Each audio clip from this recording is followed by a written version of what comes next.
박예경의 청춘을 위한 치유여행.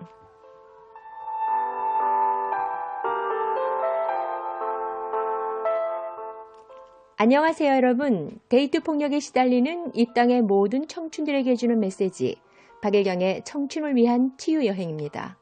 저는 지난번 제1화에서 폭력이란 꼭 신체적 폭력만을 의미하는 게 아니라는 점을 강조했습니다. 그래서 데이트 폭력은 남자도 피해자가 될 수 있다는 것을요.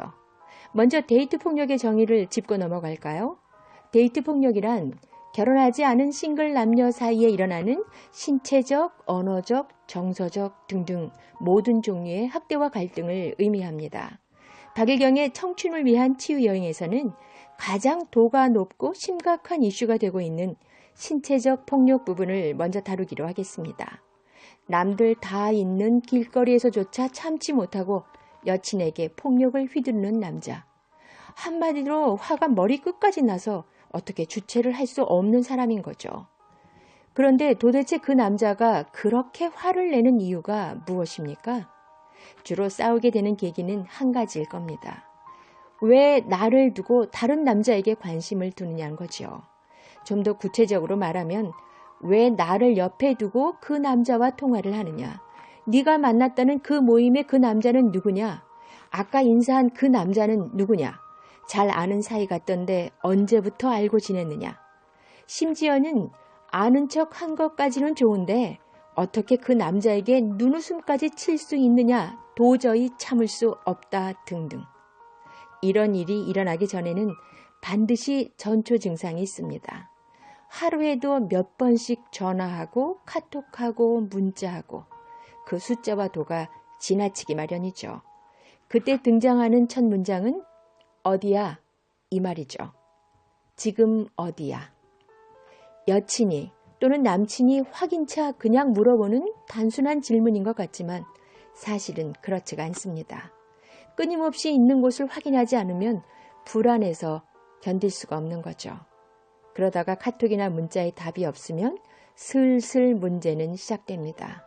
더 심하면 왜 내 전화를 안 받았느냐, 그 시간에 누구랑 있었느냐는 것까지 발전하게 됩니다. 여자분은 어리둥절하다 못해 당황스럽기 짝이 없지요. 자신은 그럴 만큼 잘못한 게 없는데 상대방은 불같이 화를 내고 길길이 날뛰고 길거리에서조차 폭력을 휘두를 만큼 도무지 자제를 못하니까요. 이유를 알려드릴까요?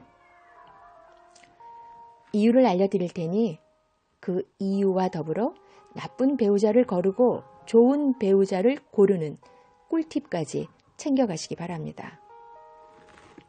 그 남친은 거절에 대한 강한 두려움과 트라우마가 있는 사람입니다. 아마 10중 8구 어린 시절이 평탄치 않았거나 지금도 가정이 순탄치 않을 수도 있습니다. 더 쉽게 말씀드리면 그 사람은 어린 시절에 버림받은 기억이 강한 상처로 남아있는 사람입니다.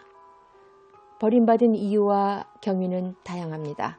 여기서 한 가지 꼭 기억하셔야 할 중요한 사실은 버림받는다는 것이 일반적으로 생각하는 것처럼 꼭 길거리에다 내다 버리는 것만을 의미하는 게 아니라는 겁니다. 놀랍게도 아이들의 무의식은 엄마가 몸이 아파 오랜 기간 함께 있지 못하는 것도, 가정사정으로 친척집에 맡겨진 것도, 심지어 인큐베이터 안에 오래 있었던 기억도 모두 버림받은 것으로 기억한답니다. 무의식이 말입니다. 그러니 행여 매달리는 자기를 버리고 다른 데로 재가라도 한 엄마, 그 엄마에 대한 배신감이라도 품고 있는 사람이라면 그 상처가 어떻겠습니까? 박예경의 청춘을 위한 치유여행에서만 알려드릴 수 있는 데이트 폭력의 비밀, 다음 제3화에서 더 자세히 알려드리겠습니다. 청춘 남녀 여러분, 행복합시다. 여러분은 그럴 가치와 자격이 충분한 소중한 사람들입니다.